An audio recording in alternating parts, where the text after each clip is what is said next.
Channel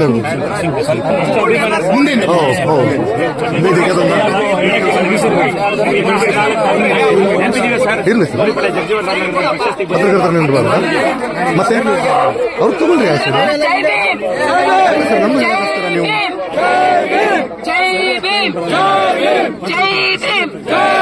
Karnataka ಸಮತಾ ಸೈನಿಕ ದಳದ ಹೋರಾಟಕ್ಕೆ ಕರ್ನಾಟಕ ಸಮತಾ ಸೈನಿಕ ದಳದ ಹೋರಾಟಕ್ಕೆ ಕರ್ನಾಟಕ ಸಮತಾ ಸೈನಿಕ ದಳದ ಹೋರಾಟಕ್ಕೆ ಎಲ್ಲರೂ ದಯವಿಟ್ಟು ಕೂತ್ಕೊಳ್ಳಿ. ಸಾಹೇಬರು ಮಾತಾಡ್ಬೇಕಲ್ಲ, ಯಾಕೆ ನೀವೆಲ್ಲ ಅರ್ಜಿ ಕೊಡ್ರಿ, ಬೇಗ ಕೊಡ್ರಿ. ಅವ್ರು ಮಾತಾಡೋದು ನಮ್ಗೆ ಎಲ್ರಿಗೂ ಕೇಳಿಸ್ಬೇಕಲ್ಲ. ದಯವಿಟ್ಟು ಸರ್ ಈ ಕಡೆ ನಾವೆಲ್ಲ ಕೂತ್ಕೊಳ್ಳಿ ಸರ್, ದಯವಿಟ್ಟು ಕೂತ್ಕೊಳ್ಳಿ. ನಮ್ಗೋಸ್ಕರ ಬಂದಿದ್ದಾರೆ ಸಾಹೇಬ್ರು, ಕೂತ್ಕೊಳ್ಳಿ, ದಯವಿಟ್ಟು ಕೂತ್ಕೊಳ್ಳಿ. ಅವ್ರು ಕೇಳಿಸ್ಬೇಕು.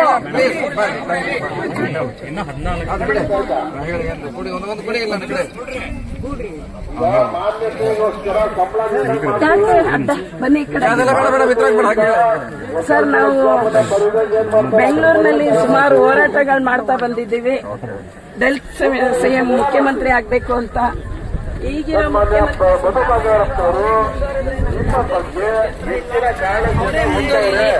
ಒಂದು ವೇಳೆ ಅವರೇನಾದ್ರೂ ಮುಖ್ಯಮಂತ್ರಿ ಸ್ಥಾನದಿಂದ ಇಳಿದ್ರೆ ನಾವೇನು ಅಜೆಂಡಾದಲ್ಲಿ ಇವತ್ತು ಮೆನ್ಷನ್ ಮಾಡಿದೀವಿ, ಅವರಲ್ಲಿ ಯಾರಾದ್ರೂ ಒಬ್ರು ಮುಖ್ಯಮಂತ್ರಿ ಆದ್ರೆ ನಮ್ದು ಅಭ್ಯಂತರ ಇಲ್ಲ. ಖಂಡಿತ ದಲಿತ ಸಿಎಂ ಮುಖ್ಯಮಂತ್ರಿ ಆಗ್ಬೇಕಂತೇಳಿ ಹೈಕಮಾಂಡ್ಗೆ ನಾವು ಈ ಒಂದು ಮನವಿ ಮಾಡಿದೀವಿ. ನೀವು ಅದನ್ನ ಅದ್ರ ಮುಖಾಂತರ ನಮಗೆ ನಮ್ಮ ಬೇಡಿಕೆನ ಈಡೇರಿಸಬೇಕು. ಅದೇ ತರ ಇನ್ನು ಅನೇಕ ಹಲವು ಬೇಡಿಕೆಗಳಿದೆ, ಅದನ್ನೆಲ್ಲ ಇವತ್ತು ಹೋರಾಟದ ಮುಖಾಂತರ ಸರ್ ಈಗ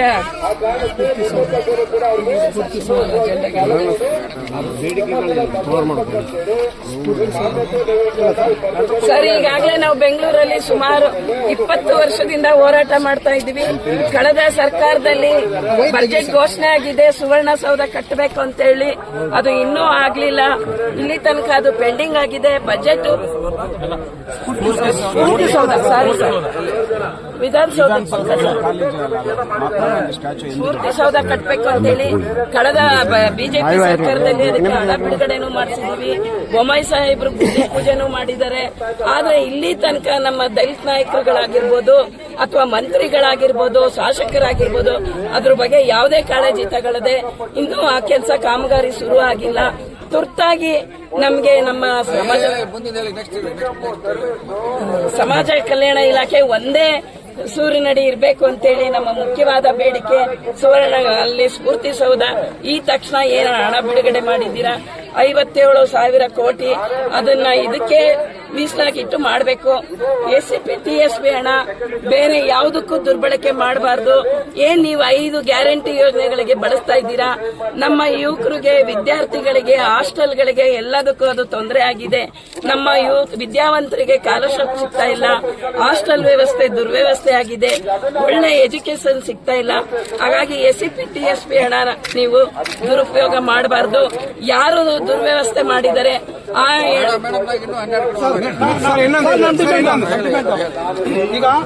ಈಗಾಗಲೇ ಗ್ರೇಟರ್ ಬೆಂಗಳೂರಲ್ಲಿ ಪೌರ ಕಾರ್ಮಿಕರನ್ನ ನೇಮಕಾತಿ ಮಾಡಿದ್ದಾರೆ.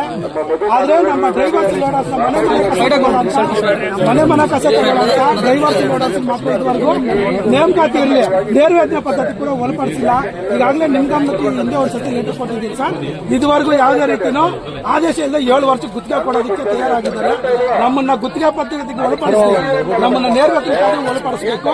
ಮತ್ತೆ ನಮ್ಮ ಮುಖ್ಯ ಉದ್ದೇಶ ಬಂದ್ಬಿಟ್ಟು ನೇರವೇತನ ಒಳಪಡಿಸೋದ್ರ ಜೊತೆಗೆ ಐಪಿಡಿ ಸಾಲ ಪವರ್ಗಳು ಕೂಡ ಜಾರಿಗೊಳಿಸಬೇಕು. ಅದ್ರ ಜೊತೆಗೆ ನಮಗೆ ದಲಿತ ಸಿಎಂ ಬೇಕೇ ಬೇಕು ಅಂತ ನಾವು ಹಠ ಹಿಡಿದಿದ್ದೀರಿ. ನಮ್ಮ ಹಿರಿಯರೆಲ್ಲ ಯಾರಿದ್ದೀರಾ, ನಮ್ಮ ಹಿರಿಯ ಮಂತ್ರಿಗಳೆಲ್ಲ ಯಾರಿದ್ದೀರಾ, ನಿಮ್ಮ ಒಂದು ಅನುಭವ ಇರುವಂತ ಮಂತ್ರಿಗಳು ನಮಗೆ ಮುಖ್ಯಮಂತ್ರಿಗಳಾಗಬೇಕಂತ ನಾವು ಮುಖ್ಯ ಅಜೆಂಡಾಗಳನ್ನ ಇಟ್ಕೊಂಡು ಎಲ್ಲರೂ ಸೇರಿದ್ದೀವಿ ಸರ್. ಇದು ಬಹಳ ಇಂಪಾರ್ಟೆಂಟ್.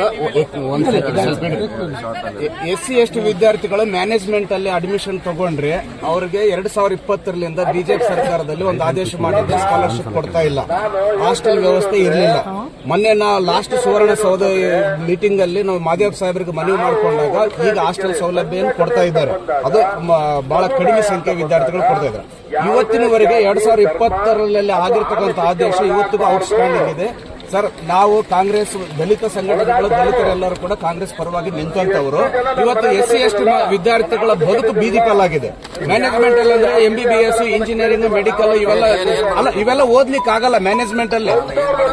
ಈಗ ಸರ್ಕಾರ ಏನ್ ಮಾಡ್ಬೇಕಂದ್ರೆ SC ST ವಿದ್ಯಾರ್ಥಿಗಳು ಮ್ಯಾನೇಜ್ಮೆಂಟ್ ಸೀಟ್ ಅಲ್ಲಿ ತಗೊಂಡಂತ ಎಲ್ಲಾ ವಿದ್ಯಾರ್ಥಿಗಳಿಗೆ ಸ್ಕಾಲರ್ಶಿಪ್ ಗಳು ಕೊಡಬೇಕು ಮತ್ತೆ ಹಾಸ್ಟೆಲ್ ಸೌಲಭ್ಯಗಳು ಕೊಡಬೇಕು. ಸರ್, ಇವತ್ತು ಮಾರ್ಕೆಟ್ ರೇಟ್ ಬಹಳಷ್ಟು ಜಾಸ್ತಿ ಆಗ್ತಾ ಇದೆ. EBL ಅಂತೇಳಿ ಎಕ್ಸ್ಟ್ರಾ ಬೋರ್ಡಿಂಗ್ ಚಾರ್ಜಸ್ ಅಂತೇಳಿ ಸೋಷಿಯಲ್ ವೆಲ್ಫೇರ್ ಲಿಂದ ಪ್ರೀ ಮೆಟ್ರಿಕ್ ಅವ್ರಿಗೆ 1700 ಕೊಡ್ತಾ ಇದ್ದಾರೆ, ಪೋಸ್ಟ್ ಮೆಟ್ರಿಕ್ 1750. ಈ ಮಾರ್ಕೆಟ್ ರೇಟ್ ತಕ್ಕಂತ 3000 ಪ್ರೀ ಮೆಟ್ರಿಕ್ ಅವರಿಗೆ 3000 ಕೊಡಬೇಕು ಸರ್, ಪೋಸ್ಟ್ ಮೆಟ್ರಿಕ್ ಅವರಿಗೆ 3500 ಕನಿಷ್ಠ ಕೊಡಬೇಕು. ಮತ್ತೆ ಹಾಸ್ಟೆಲ್ಗಳ ಸಂಖ್ಯೆಗಳಿಗೆ ಅನುಗುಣವಾಗಿ ವಿದ್ಯಾರ್ಥಿಗಳ ಇಂಟೇಕ್ ಅನುಗುಣವಾಗಿ ಎಕ್ಸ್ಟ್ರಾ ಬಾರ್ಡಿಂಗ್ ಬಿಲ್ಡಿಂಗ್ ಗಳನ್ನು ತಗೊಂಡು ಕೆಲಸ ಹಾಸ್ಟೆಲ್ ಸೌಲಭ್ಯಗಳನ್ನು ಸರಿ. ಇವತ್ತು ಹಾಸ್ಟೆಲ್ ವ್ಯವಸ್ಥೆಗಳು ಬಹಳ ಸುವ್ಯವಸ್ಥೆ ಆಗ್ಬಿಟ್ಟಿದೆ. ಇವತ್ತೇನು KPS ಅಂತ ಹೇಳಿ ಕೆಲಸ ಕರ್ನಾಟಕ ಪಬ್ಲಿಕ್ ಸ್ಕೂಲ್ ನೆಪದಲ್ಲಿ ಇವತ್ತು